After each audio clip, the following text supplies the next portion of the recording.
Informe sobre violencia en La Quiaca, por Nelson Vilca, octubre de 2013.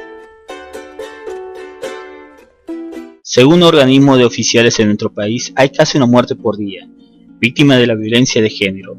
Además, se señaló que en la mayoría de los casos, las muertes son producto de agresiones de parejas o exparejas.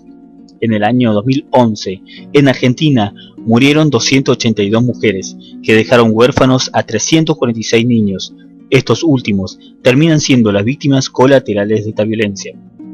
Paralelamente, las denuncias por violencia de género aumentaron casi el 60% desde el 2010. De acuerdo con el último informe de la Oficina de Violencia Doméstica de la Corte Suprema de Justicia, las mujeres denuncian haber sufrido violencia en más de una ocasión de parte de sus agresores, y a pesar de las denuncias, no consiguieron protección ni una orden de alejamiento que se cumpla. Esta oficina también considera que en el 94% de los casos que se denuncian tienen un alto riesgo de vida para las denunciantes. La ciudad de Buenos Aires tiene los porcentajes más altos de mujeres golpeadas, seguidas por algunas provincias del norte, por lo que el jefe del Departamento de Violencia Familiar y del Delito de Jujuy, Roberto Pizzolini, manifestó que en su provincia puede observarse un aumento en los casos de violencia hacia los sectores más vulnerables. Una muestra de ello es que estarían rondando las 3.000 denuncias anualmente, pero esta cifra puede llegar a duplicarse o triplicarse, porque las personas allegadas a las víctimas también reciben parte de la violencia y no son contadas dentro de las estadísticas. La mayor frecuencia de los casos de violencia recae sobre niños y adolescentes, seguidas por las mujeres que reciben abuso de varios tipos, como ser sexual, físico, emocional y psicológico. Y todo esto hace pensar que es producto de una sociedad machista que coloca a la mujer como propiedad del varón.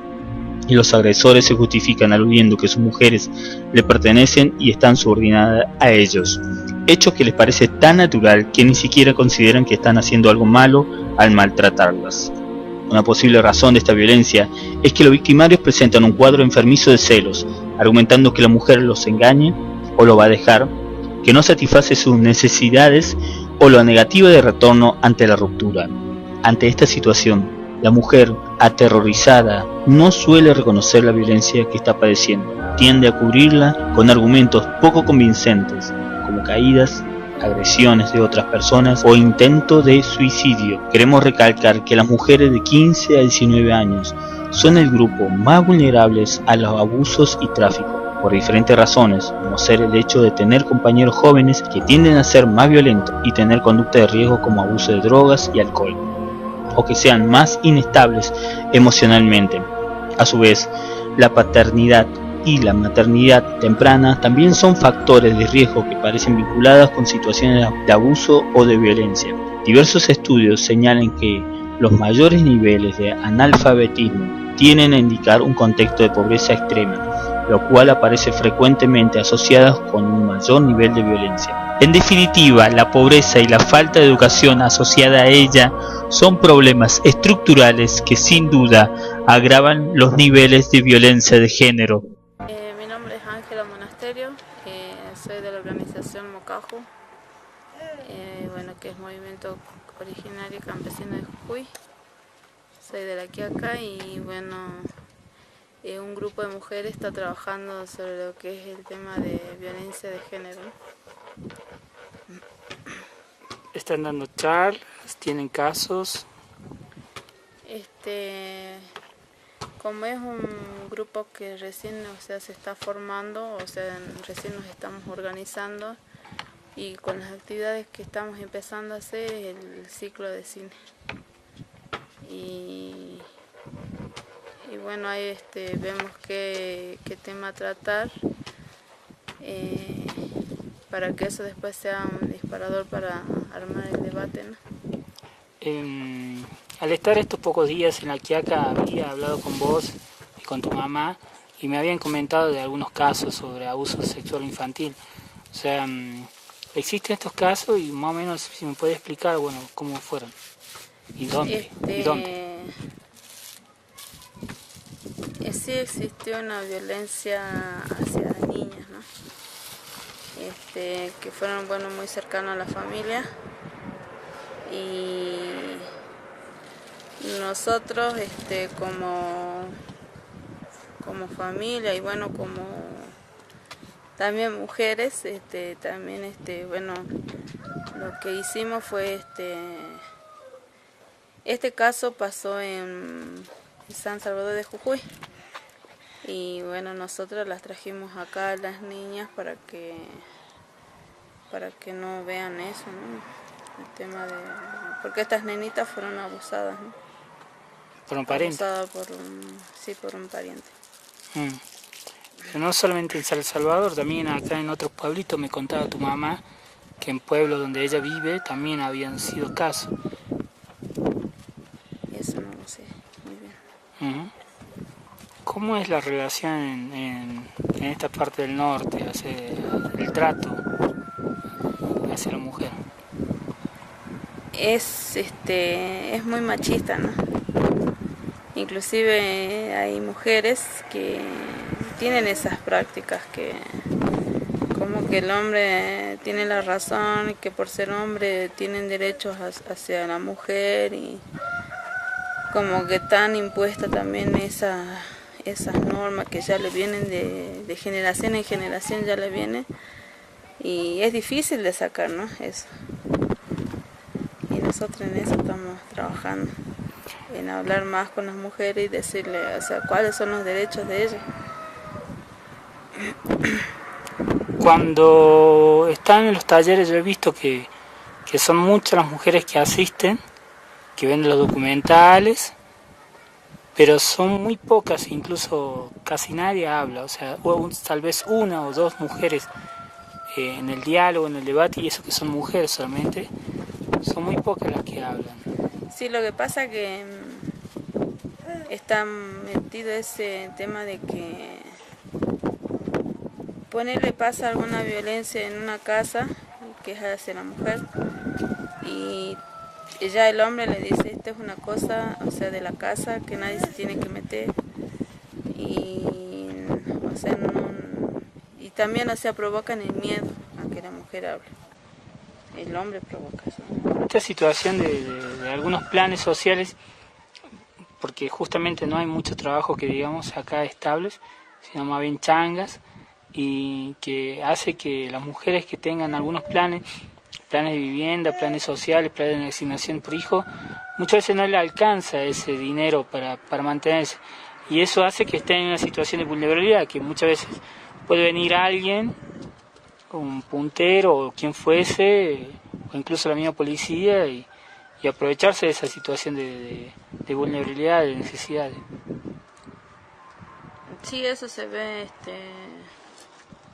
mucho, porque quizás también es la costumbre, ¿no? O sea, de que acá ponerle tan acostumbrado a que, no sé, el hombre tiene que salir a buscar trabajo y la mujer tiene que estar en la casa y cuidar a los hijos, qué sé yo, atender al marido. Y cuando, o sea, se tendría que dividir los roles. O sea, bueno, tenemos un hijo, o sea, bueno, obviamente que, bueno, el trabajo no alcanza ahora, ¿no? Y tienen que salir los dos a trabajar, pero, o sea, la división de roles y tendría que ser para los dos. O sea, bueno, yo, no sé, trabajo a la mañana y vos trabajás a la tarde, vos lo ves al hijo a la mañana, el que le corresponde, y bueno, vos a la tarde.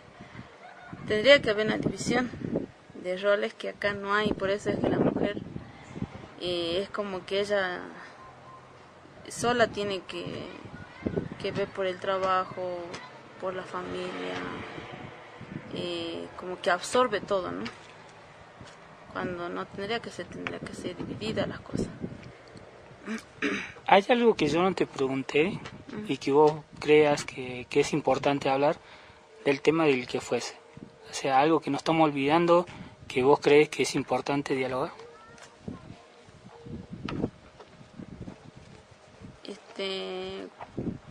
Como, bueno, hay muchas veces cuando yo hablo con mujeres,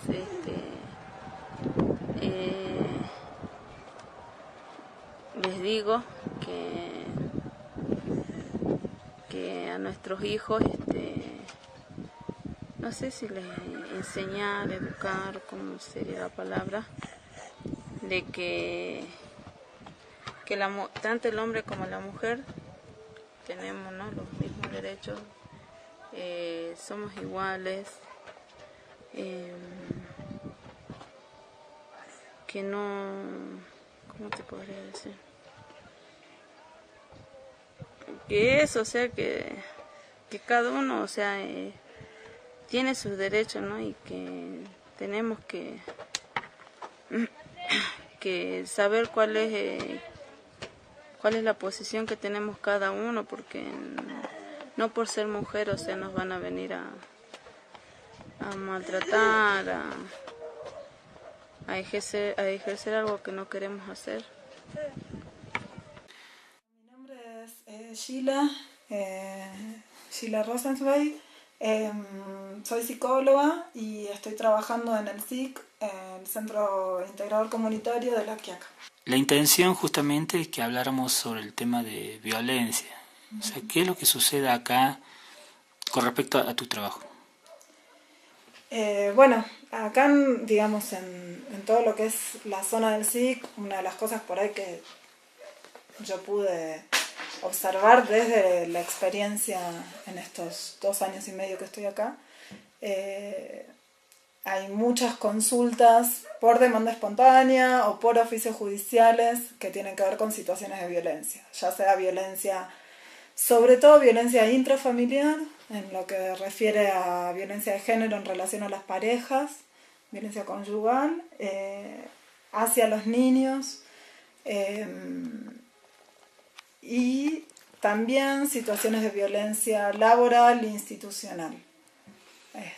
Violencia en el sentido más amplio del término, ¿no? Puede ser violencia física, psicológica, emocional, económica, sexual. Y bueno, esto se ve como en todos sus matices y en todas sus dimensiones. Y sobre todo en lo que se refiere a lo intrafamiliar, ¿no? A lo que supuestamente más privado, es en donde se generan, bueno, estas situaciones que muy pocas veces salen a la luz, digamos. Es un tema que está muy invisibilizado y aún muy naturalizado por esta sociedad. Creo que por la sociedad en general, pero en esta sociedad en particular, bueno, te puedo decir que se ve mucho, digamos. El tema de la vulnerabilidad, porque estamos en una zona, podríamos decir, campesina, rural, limítrofe, casi en medio de la nada, el último espacio del país, con algunas políticas olvidadas. En general, esta situación de vulnerabilidad, porque vos sos de Buenos Aires, y entonces tenés experiencia de Buenos Aires, de una gran ciudad, una gran capital, y esta ciudad en medio de la nada. Condiciona también, y si pudieses hablar de esa situación también en Buenos Aires, esa referencia entre Buenos Aires y La Quiaca. Y es muy difícil, creo que habría que hacer como un análisis, una investigación como más profunda, pero sí, o sea, digamos, hasta el momento de lo que yo pude sentir, percibir, sobre todo vivenciar, ¿no? Hay muchas diferencias. Buenos Aires es ciudad, es la ciudad capital, es una zona urbana. Hay diferencias y a la vez no hay diferencias, digo. Depende también de qué zona de Buenos Aires estemos hablando, de qué clase social, de qué posibilidades de acceso a lo que tiene que ver justamente con las políticas, con la posibilidad de acceder a lo que es, por ejemplo, la información sobre derechos o la accesibilidad de recursos para que tienen que ver con la protección de esos derechos y tal. Yo en Buenos Aires también tengo experiencia de haber trabajado con situaciones de vulnerabilidad muy fuertes, con lo cual también, si bien hay muchísimas diferencias con esta zona, en algún punto se cruzan, ¿no? Porque hay similitudes. Claro, sobre todo el tema de la marginación de la sociedad toda, digamos, hacia no sé, yo trabajé por ejemplo en Radio La Colifata, en el Hospital Borda, hacia el loco, trabajé también en villas, hacia el pobre, hacia el, como el imaginario, y la falta de recursos, ¿no? Que tienen. Pero sí hay muchísimas diferencias. Y en esta zona, por ahí, hay, en muchos casos, y sobre todo en el campo, acá en La Quiaca está llegando un poquito más, digamos, de información, pero en lo que se refiere a la zona rural hay muy poca información y la accesibilidad es mínima. Te cuento, digamos, una situación en particular por ahí para como analizador, digamos. El año pasado estuvimos trabajando, todavía estamos trabajándolo hace 1 año y medio más o menos, un caso, una situación en una zona rural que está muy alejada de lo que es La Quiaca. Te estoy hablando de 2 horas en camioneta, y en ese mismo lugar de la zona rural está campo adentro, digamos, por lo menos 1 hora más en camioneta. Es una casa que está aislada, digamos, de todo. Una niña casi inaccesible, lo que está diciendo. Una niña de 12 años con una discapacidad, bueno, nada, habiendo sufrido abuso sexual desde hace mucho tiempo de parte de su padre, y con muy poca posibilidad de generar, digamos, algo diferente en esa situación. Nosotros cuando nos enteramos, bueno, abrimos como todos los mecanismos como para obviamente hacer la denuncia y que esta situación se solucione, pero no fue tan fácil porque, digamos, la persona que tenía acceso a esta información, que era la directora de la escuela, hizo la denuncia después de mucho trabajo en relación a ella poder también, bueno, sacarse de encima muchos prejuicios, muchos miedos, y logramos hacer la denuncia, se hicieron los informes, se hicieron las pericias correspondientes, se comprobó este abuso. Esta persona, la detuvieron a esta persona después de un trabajo bastante fuerte. Un abuso sexual me está hablando, sí. Violación. ¿De un familiar? Sí, de su padre. Se hizo, después de un trabajo bastante fuerte, se hizo, bueno, se llegó a hacer la denuncia y la detuvieron a esta persona, estuvo, no sé, 6 meses preso y ahora lo sobreseyeron, ¿no? Y está ahí. Con lo cual... digamos que esta situación continúa.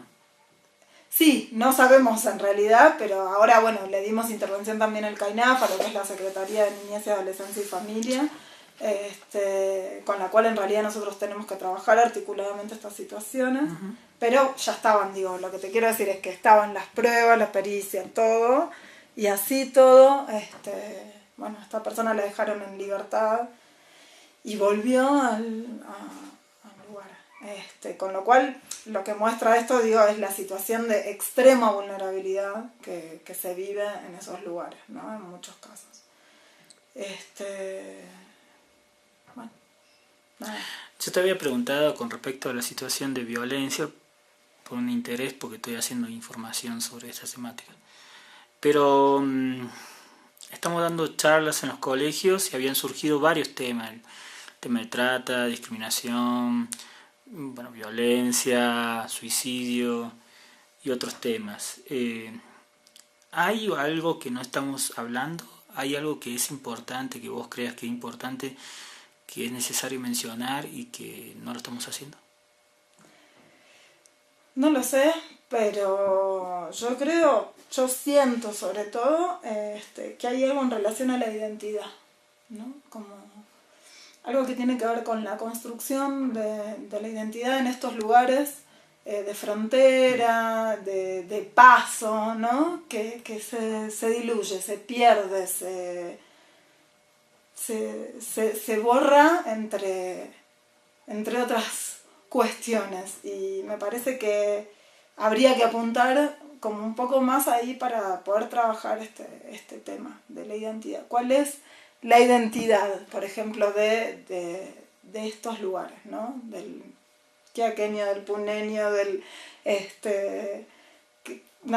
que nos relaciona, digo, con nuestros hermanos bolivianos, que hay un río solamente que nos separa, que en realidad no nos separa, pero sí nos separa.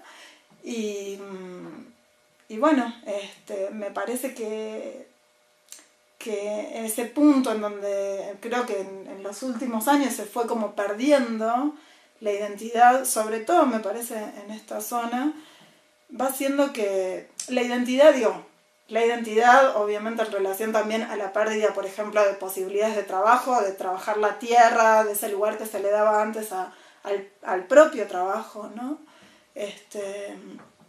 Hacen que de a poco vayamos como sintiendo que no hay nada, ¿no?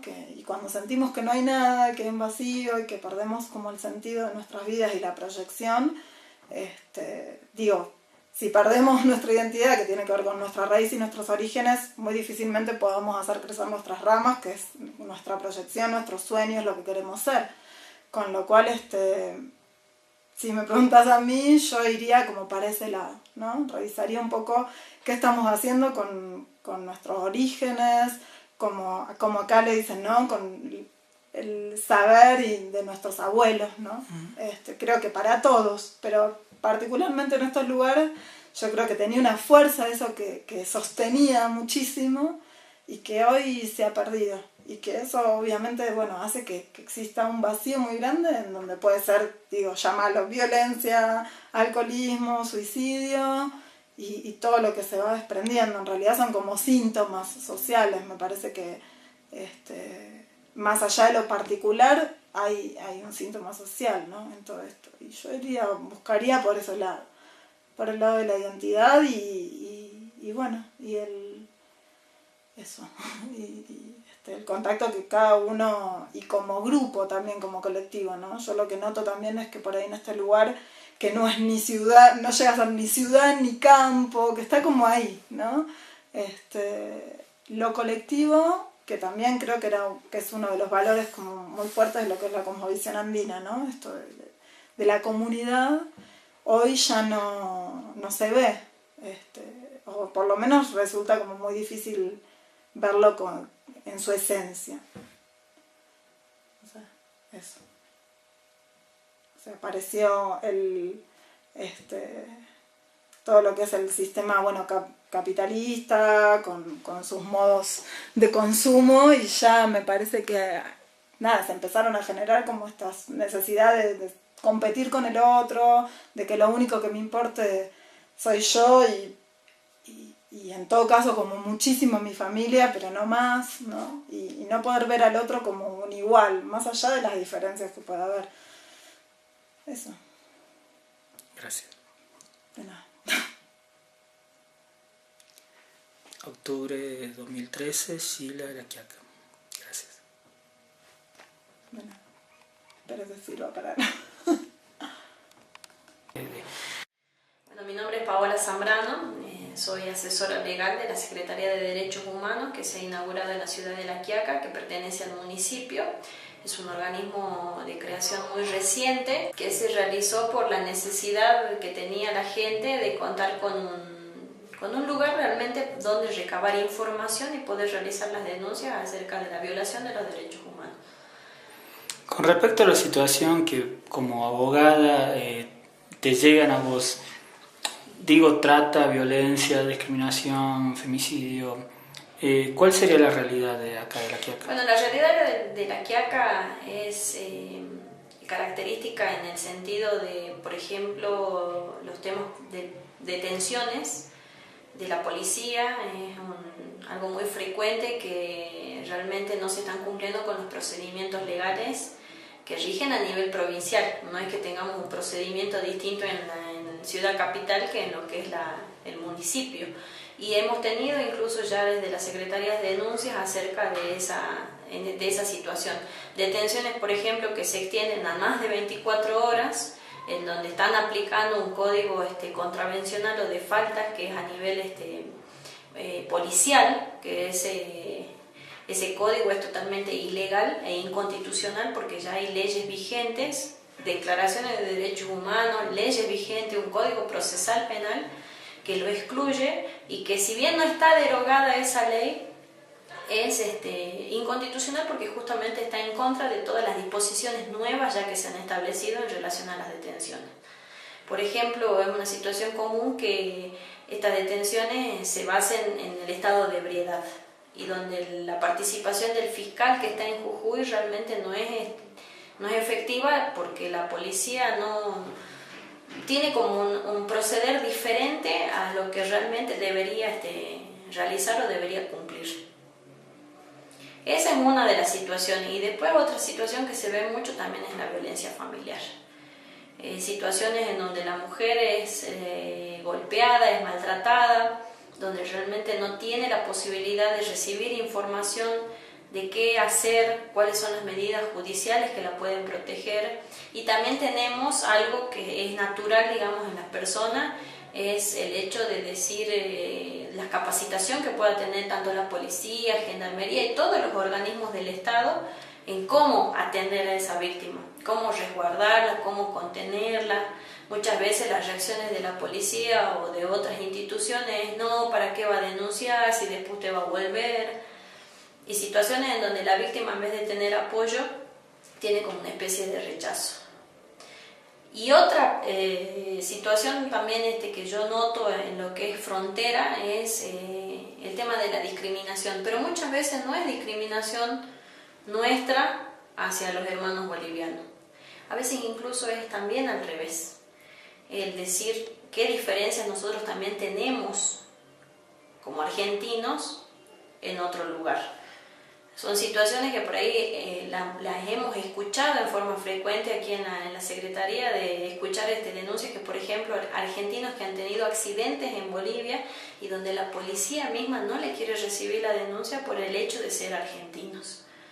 Donde nosotros, en el caso de que tengamos que atender necesidades, no vamos a distinguir si son argentinos o son bolivianos. Bueno, se están dando situaciones allá especiales en ese sentido. ¿Hay algo que no estamos hablando, que yo no te estoy preguntando, que vos crees que es importante mencionar? Bueno, hace poco, cuando se realizó el Encuentro Internacional de la Mujer, uno de los temas que se trataron fue el tema de trata de personas. Y particularmente había una persona que es del campo allá en Bolivia que nos comentaba una situación en donde ella denunciaba los casos de trata de personas que eran mujeres argentinas las que eran transportadas, y volvía a suceder esta situación, que la policía al ver que eran personas argentinas no intervenía. Seguía, digamos, esa manifestación de discriminación, de distinguir si son argentinos o bolivianas las víctimas.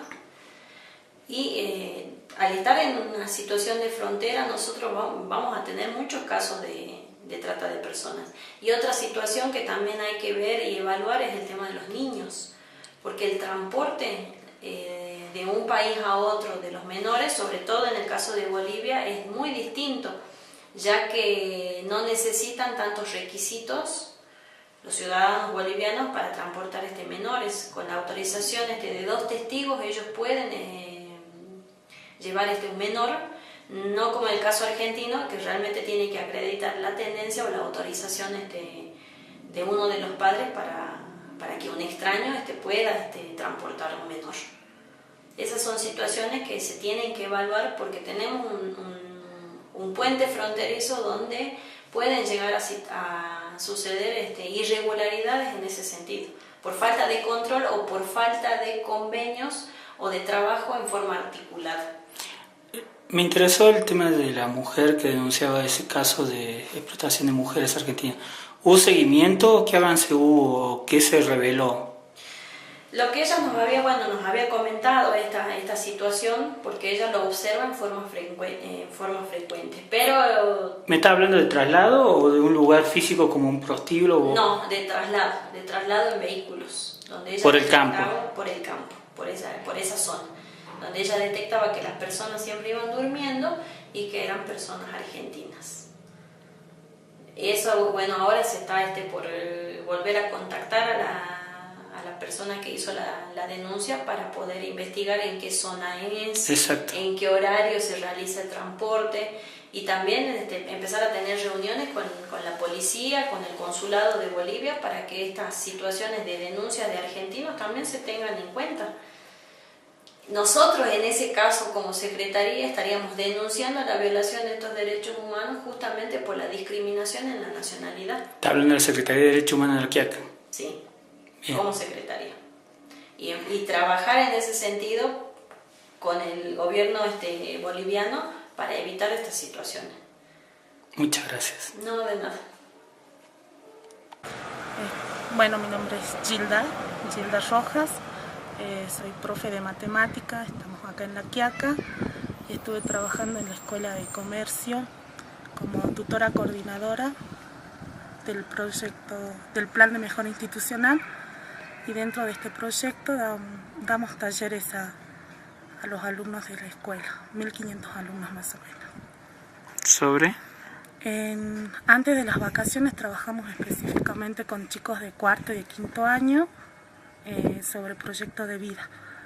Hicimos un total de 2 talleres por cada uno de los cursos, primero mirando su pasado y luego mirando su futuro y cómo ellos se encontraban en cada uno de estos momentos. Y luego de las vacaciones trabajamos con los chicos de primero a tercer año más sobre resiliencia. ¿Y qué sería resiliencia? Es la capacidad que toda persona tiene. Se trabaja sobre todo con el yo puedo, yo soy, yo tengo. La capacidad de estas personas se fue recién estudiando cuando se veían a los chicos que estaban en situación de guerra y ellos al quedarse solos, huérfanos, cómo es que ellos podían salir adelante. Entonces se tiene en cuenta este concepto de resiliencia. En los talleres salieron algunos temas, porque justamente nosotros estamos trabajando en esta región de La Quiaca, violencia, discriminación, explotación. En el tema de los talleres, ¿vos viste alguna situación de conflicto entre el niño y el docente y los padres? Bien, cuando nosotros empezamos los talleres, en realidad es como una propuesta de los profesores de decir, tal grupo tiene conflicto, tal grupo necesita ayuda. Y cuando vamos a hablar, no nos encontramos con un grupo conflictivo, sino nos encontramos con un grupo con muchas necesidades, sobre todo la necesidad de ser escuchado.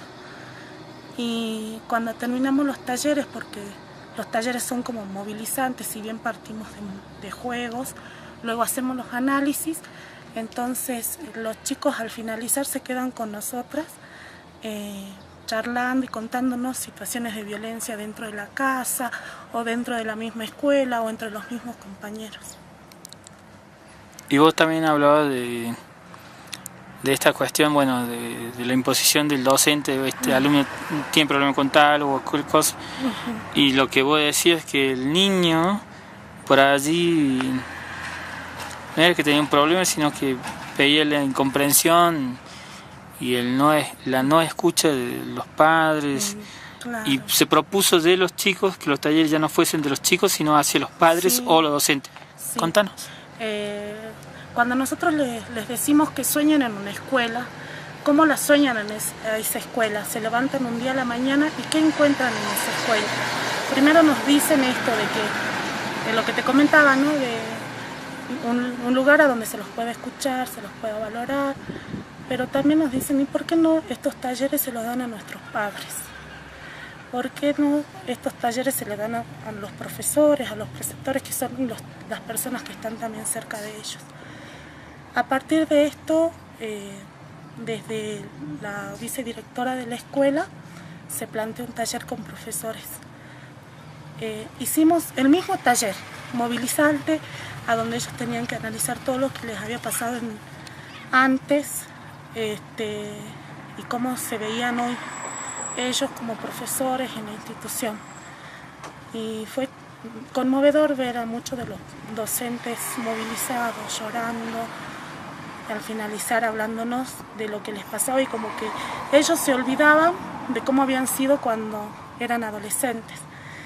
Y entonces ahora la propuesta es hacer ese taller con los padres. Si bien siempre decimos, ay, pero no van a participar, no vienen, los mismos chicos nos dijeron que así vengan 10 padres, ellos van a estar conformes porque ellos van a estar sentados analizando y pensando esto que les pasa. ¿Hay algo más que estuviésemos no hablando y que no te estoy preguntando que parecería importante mencionar? Por ejemplo, testimonios de chicos que salieron de situaciones de violencia o salieron de situaciones de autodestrucción.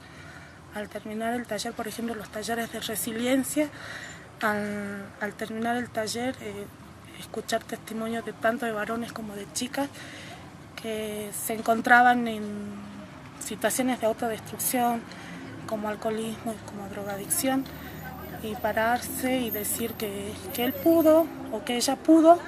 Un día decidió, no quería drogarse más, no quería maltratarse más o no quería tomar más, y que pidió ayuda a sus compañeros, a sus amigos, y logró salir de esta situación. Que creo que es lo que es más valioso, ¿no? De los mismos compañeros encontrar en sus propios compañeros, en sus propios pares, valentías y testimonios como estos, y unir más al grupo y tenerse más en cuenta a ellos. Gracias. Estas son entrevistas sobre lo que sucede en La Quiaca, y en estas entrevistas nos hablan de las realidades que a veces no queremos ver: trata y tráfico de personas, violencia hacia la mujer y discriminación y racismo. Mi nombre es Nelson Vilca y soy comunicador e investigador en derechos humanos, y soy administrador de la página web www.pueblos-medio-originarios.com.ar. Espero que el material que le mostramos acá les sea útil. Saludos y gracias por todo.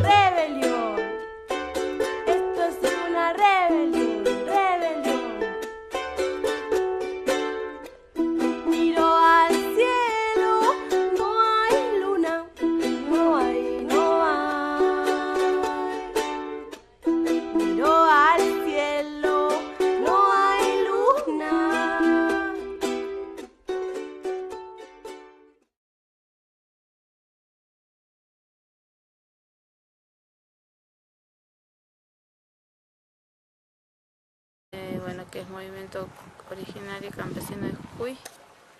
Soy de La Quiaca y bueno, un grupo de mujeres está trabajando sobre lo que es el tema de violencia de género. ¿Están dando charlas? ¿Tienen casos? Como es un grupo que recién, se está formando, recién nos estamos organizando, y con las actividades que estamos empezando a hacer es el ciclo de cine. Y bueno, ahí vemos qué tema tratar, para que eso después sea un disparador para armar el debate, ¿no? Al estar estos pocos días en La Quiaca, había hablado con vos y con tu mamá. Informe sobre violencia en La Quiaca por Nelson Vilca. Octubre de 2013. Según organismos de oficiales en nuestro país, hay casi una muerte por día, víctima de la violencia de género. Además, se señaló que en la mayoría de los casos, las muertes son producto de agresiones de parejas o exparejas. En el año 2011, en Argentina, murieron 282 mujeres, que dejaron huérfanos a 346 niños. Estos últimos terminan siendo las víctimas colaterales de esta violencia.